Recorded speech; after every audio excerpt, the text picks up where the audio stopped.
નમસ્કાર, આપની સાથે હું છું પાયલ. સ્થાનિક સ્વરાજની ચૂંટણીના પરિણામ અમે જ્યારે શૂટ કરી રહ્યા છીએ ત્યાં સુધી ઓલમોસ્ટ બહુ જ ક્લિયર છે. મોટા ભાગે મહાનગરપાલિકાઓમાં એટલે શહેરોમાં ભારતીય જનતા પાર્ટીને લોકોએ ખૂબ પસંદ કર્યા.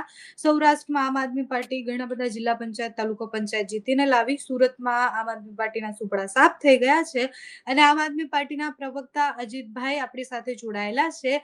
અજીતભાઈ, સૌથી પહેલો સવાલ છે કે આજે સેલિબ્રેશન કરવાનું છે કે મંથન કરવાનું છે? સૌથી પહેલા તો નમસ્કાર. ને જે લોકો પણ આજે ગુજરાતના રિઝલ્ટ આવ્યા છે ને જે લોકો જીતા છે સ્થાનિક સ્વરાજમાં, એ તમામને હું અભિનંદન આપીશ અને હું આશા અને અપેક્ષા રાખું છું કે આવતા 5 વર્ષ સુધી એ કોઈ પણ પક્ષાપક્ષી કર્યા વગર લોકોના કામ કરે અને લોકોને જે પીડાઓ, પારાવાર પીડાઓ છે એમનું નિવારણ કરવાની કોશિશ કરે એવી આશા અને અપેક્ષા સાથે હું મારી વાત આગળ વધારું. બેન, હું એવું માનું છું કે અમારા માટે આ સેલિબ્રેશનનો જ ટાઈમ છે. 5200+ ઉમેદવારો ગુજરાતમાં સ્થાનિક સ્વરાજમાં કોઈ ત્રીજો પક્ષ લડાવી શકે એવું આ પહેલી વખત બન્યું છે. અને એ ઉમેદવારો પૂરી તાકાતથી, પૂરી હિંમતથી આ તાનાશાહી સામે લડી લીધું ને એ જ સૌથી મોટી વાત છે. રિઝલ્ટ આવ્યા પહેલા જ હું એવું માનું છું કે આમ આદમી પાર્ટીની જીત તો ત્યારે જ થઈ ચૂકી હતી જ્યારે 5200 થી વધારે ઉમેદવારો અમે લોકોએ ઉતારી દીધા. તો મારા માટે મને એવું લાગે છે કે અમારા માટે આ વકરો એટલો નફો છે અને અમારે સેલિબ્રેશનનો જ ટાઈમ છે.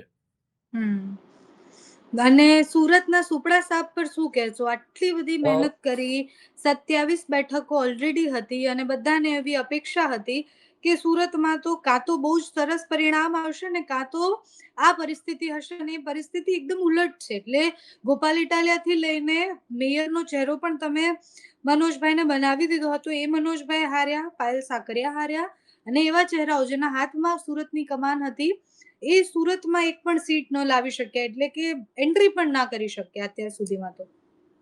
બેન, આમાં એક નાનકડું ઉદાહરણ દઈને હું વાત કરીશ એટલે વધારે ક્લિયર થશે. જેવી રીતે મહાભારતમાં કૃષ્ણ ભગવાન પાંડવોના પક્ષમાં હતા, અર્જુનના પુત્ર અભિમન્યુ, અને એ અભિમન્યુએ જે ઘેરીને આપણે કહીએ ને કે કોઠાઓ વિંધીને જેમણે ચક્રવ્યૂહ તોડવાની કોશિશ કરીને એને કૌરવોએ ઘેરીને જેવી રીતે એને પરાસ્ત કરી દીધા, એમની હત્યા કરી અથવા તો એમને મૃત્યુ સુધી પહોંચાડી દીધા, એવી જ રીતે સુરતે આમ આદમી પાર્ટીએ ખૂબ સારું કામ કરેલું. અને એ સુરતમાં કેવી રીતે આમ આદમી પાર્ટીને એક એક મત ઓછો મળે, કેવી રીતે એને હરાવવા, એની ફરતી કોરથી હું એમ કહું કે કિલ્લેબંધી કરી અને છેલ્લા દિવસોમાં જે રીતે ખોટા મેસેજો, ખોટી ઓડિયો ક્લિપો એઆઈથી બનાવેલી વાયરલ કરીને જે રીતે હરાવવાની તમામ પ્રયત્નો બીજેપીએ કરી લીધા અને એમાં ક્યાંક એ લોકો સફળ થયા. પણ હું છતાં પણ એવું કહીશ કે આજે રિઝલ્ટ આવ્યું છે, ખૂબ ટીકા ટિપ્પણીઓ કરવા કરતા એ રિઝલ્ટને સ્વીકારી અને ખૂબ મહેનત કરી અને હજી પણ લોકોના દિલમાં, લોકોના વિશ્વાસ જીતવામાં ક્યાંક હું એવું માનું છું કે અમે વધારે મહેનત કરશું અને ખૂબ આગળ વધશું. એટલે આજે હું ટીકા ટિપ્પણી કરવા કરતા એવું માનું છું કે ક્યાંક સારા લોકો જ્યાં જીતી શકાય એમ હતું એને પણ આ લોકો એવી રણનીતિઓ બનાવી અને ખાલી ચૂંટણી લક્ષી રણનીતિ બનાવવામાં હું આજે પણ સ્વીકારું છું કે ભાજપ 1 નંબર ઉપર છે. સુરતની જ વાત કરીએ, કારણ કે સુરતથી બધાને એવી અપેક્ષા હતી કે જ્યાંથી આમ આદમી પાર્ટીનો ઉદય થયો છે એ સ્થાનિક સ્વરાજની ચૂંટણીમાં હવે તમે 5 વર્ષના એક્સપિરિયન્સ છે તમારી પાસે, એટલે તમે ખૂબ સરસ વધારે કરી શકતા હતા. એ સુરતમાં કયા મુદ્દાઓ ચાલ્યા? લોકોના ગળે કેમ આમ આદમી પાર્ટીના 5 વર્ષના એ વિરોધ કે પછી 5 વર્ષનું જે રીતના આમ આદમી પાર્ટી કહે છે કે અમે મુખ્ય વિપક્ષ તરીકે ખૂબ સરસ લડ્યા, એ કશું ગળે ન ઉતર્યું? અને તમે જેમ કહો છો એમ કે ભારતીય જનતા પાર્ટી રણનીતિમાં ખૂબ આગળ છે, તો ભાજપના કયા મુદ્દા ચાલ્યા? સર બેન, એમાં બે એસઆઈઆર નો જે મુદ્દો છે હું એવું માનું છું કે એ પણ ક્યાંક હિટ કરી ગયો છે. આ લોકોએ જે રીતે જ્યાં જ્યાં પણ એમના એન્ટી વોટર છે ત્યાં કેવી રીતે એસઆઈઆર નો ઉપયોગ કરી અને વોટરોને ઓછા કરવા, કાપવા, એ મુદ્દો પણ ત્યાં ચાલી ગયો છે. અને હું એવું માનું છું કે ક્યાંક ને ક્યાંક ઓછું વોટિંગ ભાજપ, મને એવું લાગે છે કે 30 વર્ષ પછી પણ આજે ગુજરાતના લોકોમાં એક મતદાન પ્રત્યે જે નિરુત્સાહિત છે એનું કારણ મને એવું લાગે છે કે લોકશાહીને મહદ અંશે આ લોકોએ ખતમ કરી નાખી છે. લોકોને લોકશાહીમાંથી રસ ઉઠી ગયો છે એટલે મતદાન કરવા ઓછા જાય છે. આપણે જોયું ટકાવારીના પ્રમાણમાં એસઆઈઆરમાં જે મતો કપાણા છે અને છેલ્લા વખતની જે વોટિંગની ગયા 5 વર્ષ પહેલાની વોટિંગની તમે ટકાવારી જોશો એનાથી પણ ઓછા મત પડ્યા છે. તો આ ક્યાંક બતાવે છે કે લોકોનો, ગુજરાતના લોકોનો લોકશાહીમાંથી વિશ્વાસ ઉઠતો જાય છે, મતદાન તરફે ઓછું મતદાન થાય છે. અને એવા કારણો છે કે લોકોમાં એક પરસેપ્શન પણ એવું જાય છે કે મત આપણે કોઈને પણ દેશું, જીતવાના તો ભાજપ વાળા જ છે. એટલે એન્ટી બીજેપી વોટર છે ને એ ક્યાંક એટલો બધો મતલબ થાકી કે હતાશ થઈ ગયો છે કે એને મત નાખવા સુધી, બૂથ સુધી પણ પહોંચવું નથી ગમતું. તો આવા બધા ઘણા કારણો છે બેન, અને હજી એનાલિસિસ થશે. પાર્ટીની અમારી ટીમ બેસું, ક્યાં ક્યાં શું એવી વસ્તુ રહી ગઈ કે જેના લીધે જે સીટો જીતી શકાય એમ હતી, અથવા તો જીતથી એકદમ નજીક પહોંચી ગયા હતા. બહુ નોમિનલ માર્જિનથી ઘણી બધી સીટો બેન અમે લોકોએ હારેલી છે. તો ક્યાંક આ લોકો એમની, મેં કીધું એમ કે એક એક મતની રણનીતિ એમની ચૂંટણી લક્ષી, લોકોના કામ લક્ષી એની રાજનીતિ નથી રહી હવે. અને એ દેશના એક એક વ્યક્તિ જાણે છે, ગુજરાતના એક એક વ્યક્તિ જાણે છે કે આ લોકોને કામમાં કોઈ ઇન્ટરેસ્ટ નથી, કામને, લોકોની પીડાઓને લઈને કોઈ ઇન્ટરેસ્ટ નથી. બસ ચૂંટણી જીતવા માટે કયો મત ક્યાંથી મળશે, પણ તો પછી કયા લોકો એમને સામાજિક કેમ આગેવાનોને પસંદ કરે? મેન્યુપ્યુલેટ ખાલી કરી શકાય. કોંગ્રેસ એક સીટ જીતી છે અને કોંગ્રેસ બી 5 વર્ષ પછી એમ ખાતું ખોલાયું છે, તો લોકોએ કોંગ્રેસને પણ વોટ આપ્યા છે એ વોર્ડમાં. ભારતીય જનતા પાર્ટી બધી જ જગ્યાએ જીતી છે. એટલે તમારું જેમ કહેવું છે કે લોકોને નથી ગમતા કે પછી લોકોના પ્રશ્નો છે, તો પછી લોકો મત કેમ આપે છે? અને તમે જેમ કીધું એમ પ્રમાણે કે લોકો ઘરની બહાર નીકળીને મત આપવા નથી માંગતા, તો એ ભાજપના મત કેવી રીતના પડ્યા? આમ આદમી બેન, પાર્ટી એમાં કેમ સફળ ન રહી? એક નાનકડું ગણિત સમજાવું. 100 હમ લોકો ગુજરાતમાં રહે છે, હમ મતદાન થાય છે 50 લોકોનું. એટલે હમ 50 લોકો એવા છે કે જે મત નાખવા જાય છે, 50 લોકો તો એવા છે કે જે મત નાખવા જ નથી જતા. અને એ હમ 50 માંથી બીજેપીને 28 થી 30 મત મળી જાય છે અને બીજેપી જીતે છે. તો ગુજરાતના એવા 70 લોકો છે કે જેને બીજેપી પસંદ નથી, પણ બીજેપીનું અહીંયા જ મિકેનિઝમ કામ કરી જાય છે કે એને જે પસંદ કરનાર 25 થી 30 લોકો છે એને એ બૂથ સુધી પહોંચાડી શકે છે. અને એન હમ કેન પ્રકારે એના એન્ટી જે મત છે એને કેમ બૂથ સુધી આવતા રોકવા.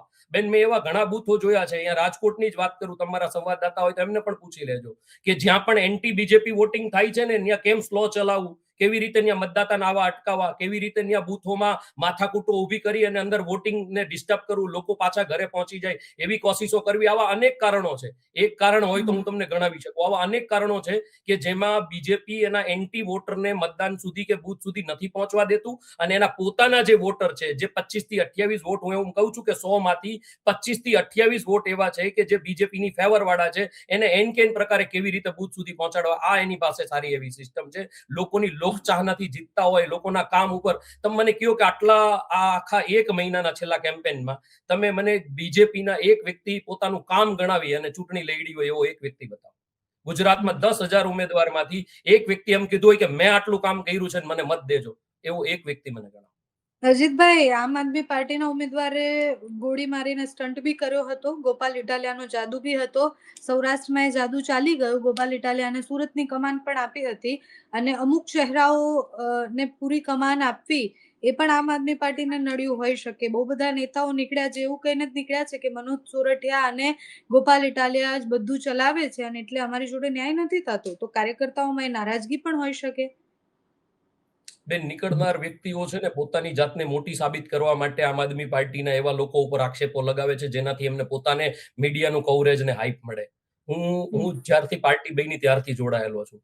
બેન, હું એવું નથી કે કોઈ એક પર્ટિક્યુલર કાસ્ટના હાથમાં અથવા તો કોઈ પર્ટિક્યુલર નેતાઓ આને એવી રીતે મેન્યુપ્યુલેટ કરતા હોય. આજે બહુ ગંભીરતાથી કહું છું કે જે લોકો નીકળે છે એના કારણો જુદા હોય છે.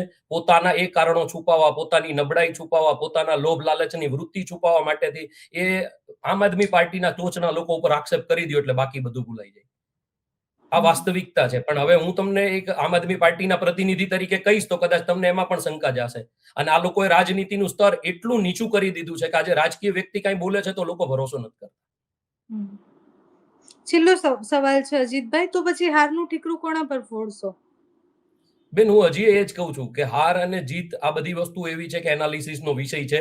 અને હું ઠીકરું ફોડવા કરતા આજના દિવસે એટલીસ્ટ હું હજી એ કહું છું કે આક્ષેપબાજી કરવા કરતા હું મારી પોતાની જાત, અમારી આમ આદમી પાર્ટીની જે કાંઈ મિટિંગો થશે, એનાલિસિસ કરશું, એ પણ કરશું. પણ હજી એ કહું છું, વાસ્તવિકતા એ છે કે લોકશાહીને કેવી રીતે 700 સીટો બિનહરીફ થઈ અને 700+ સીટો, અને એનું સેલિબ્રેશન ભાજપ કરે, તો આનાથી વધારે લોકશાહીની હત્યા બીજી શું હોઈ શકે બેન?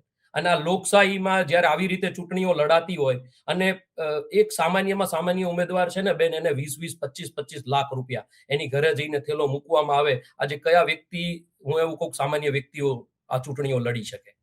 અને આવી ચૂંટણીઓની વચ્ચે પણ 5200+ ઉમેદવારો અને સારી રીતે ચૂંટણી લડ્યા. હું તમને કહું, વોટ શેર તમે જોજો બેન, ઘણો બધો. અને રાજનીતિ છે ને એ ધીમી પ્રક્રિયા છે. એ રાતોરાત ચેન્જ થઈ જાય કે 5-10 વર્ષમાં જ સત્તાઓ પલટી જાય એવું નથી હોતું. આજે આમ આદમી પાર્ટીને મુશ્કેલથી, હું એવું માનું છું, ગુજરાતમાં 5 વર્ષથી ખૂબ ગંભીરતાથી લડે છે. તો હજી એવું એ નથી કે અમે આજે ને આજે અમને પરિણામ મળી જશે.